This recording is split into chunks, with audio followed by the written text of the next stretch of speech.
Hi students, welcome to my class. Today we are going to discuss about a new topic called refraction. Before entering into the topic, we must think about the reflection also. We have already learned the concept of reflection and the laws of reflection also. So when the light is incident on a certain material, what will happen? The light may reflect. Some part of the light may absorbed by the material. Depending on the properties of such material, the amount of absorption may be different.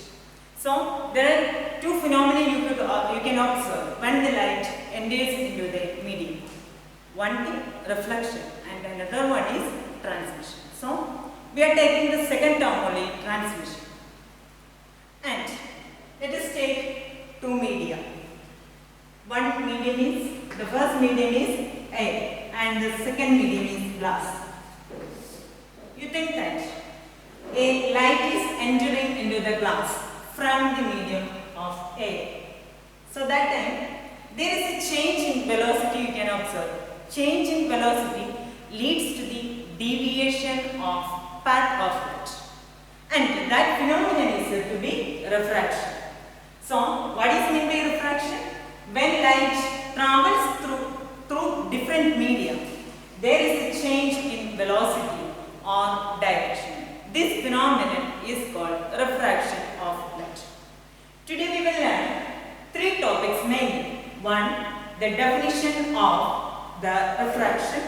Then rules related to the refraction. That rules will help you to draw the ray diagrams related to this topic.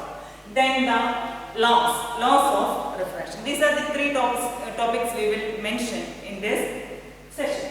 So the first one is definition. What is the definition of refraction?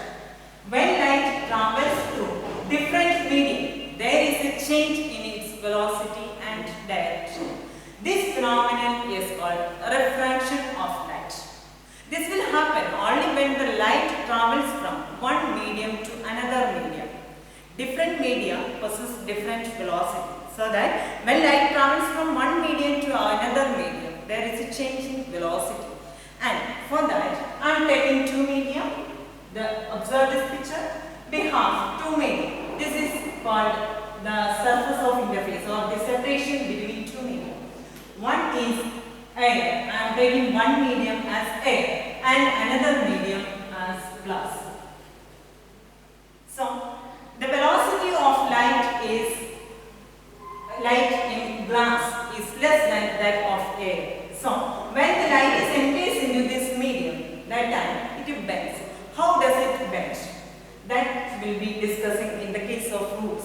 So when light enters into the medium, when it is incident on this point is called the point of incidence, and this light is called the incident ray. So this light is called the incident ray. This point is said to be point of incidence. And when light travels from air to the glass, we will call air as a rarer medium. This air we will call as rarer medium. That means the medium which possesses high velocity called rarer medium. We will take two media. Therefore, we must compare the velocities of these two media. For the first medium, velocity is greater, so that I am calling it as rarer medium. And the second medium is glass, so we must call it as denser medium. Now, light ray passing from rarer medium to the denser medium. And what will happen when it is passing? It will not move in a straight line, it bends. And how does it bend? We should draw a normal for that purpose. So I have drawn a normal with dot line. So the light ray bends towards that dot line or towards the normal. So this is the first rule because of the rules of refraction. So first rule states that when the light travels from rarer medium to the denser medium, the light bends towards the normal, and this light is called refracted light. Refracted ray or refracted light. And then the second rule. Here also I have considered the first medium as air, so I can call it as rarer medium. The second medium is glass, so I can call it as denser medium. When the light moving from denser to rarer medium, that time the pattern will be different. So when the light moves from denser to rarer medium, the light bends, but it bends away from the normal. So look at these two pictures. These are the two rules associated with the refraction. Rules associated with the refraction. When light is passing from rarer to denser medium, it moves towards the normal. When light travels from denser to rarer medium, it moves away from the normal. Then let us think about some angles here. This angle.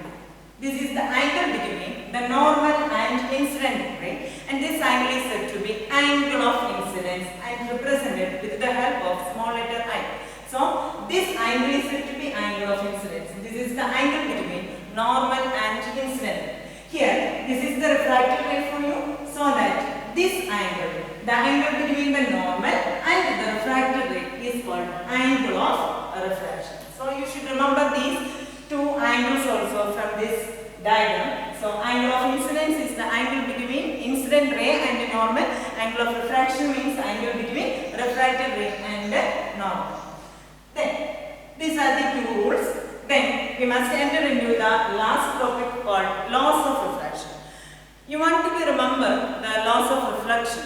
The first law states that angle of incidence is equal to angle of reflection. And the second law states that the reflected ray, incident ray and normal lie in the same plane. Same to the reflection. We have some laws, two laws associated with the refraction. We are going to discuss the first law.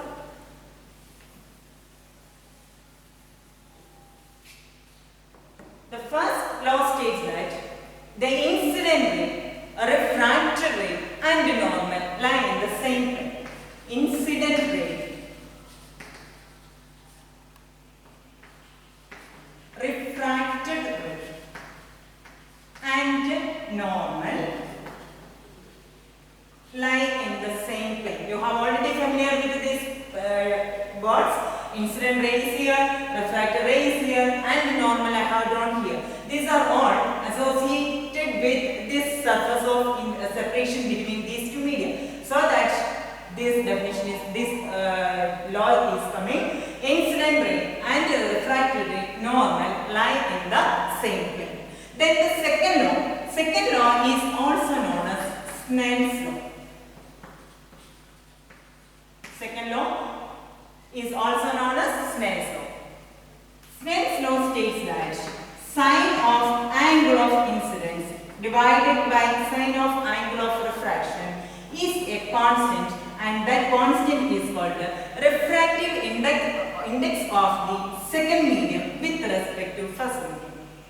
So Snell's law states that the ratio of sine of angle of incidence to the sine of angle of refraction is equal to a constant. And what is that constant? It is the refractive index of the material, medium 2 with respect to medium 1. So that we need to be discussed that topic also, refractive index. What is meant by refractive index? It is closely related to the material property. Every material has different refractive index. It tells about the velocity of light through the medium. So N21, this is the refractive index of second medium with respect to first medium. Refractive index of second medium, that is, suppose you are taking this diagram, then refractive index of first medium means refractive index of air, and refractive index of second medium means refractive index of glass. So it tells about how much energy is or how much velocity it carries, light carries when it is traveling through this medium, so that here we need to be substitute one constant, that is N21, refractive index of second medium with respect to first medium. Actually N21 is the ratio of refractive index of second medium to the refractive index of first medium. So usually the value of refractive index of air is 1. If one of the medium is air, then you can take this one as N21 as N2. The first medium is air, then refractive index of air is come out to be 1, so that we can rewritten this one as N21 as N2. In some textbook it may be given as N2. So you can state the Snell's law in this manner. The angle of sine of incidence to the sine of refraction is a constant, and that constant is said to be refractive index of second medium with respect to first medium. Okay. The next day we will meet again with another topic.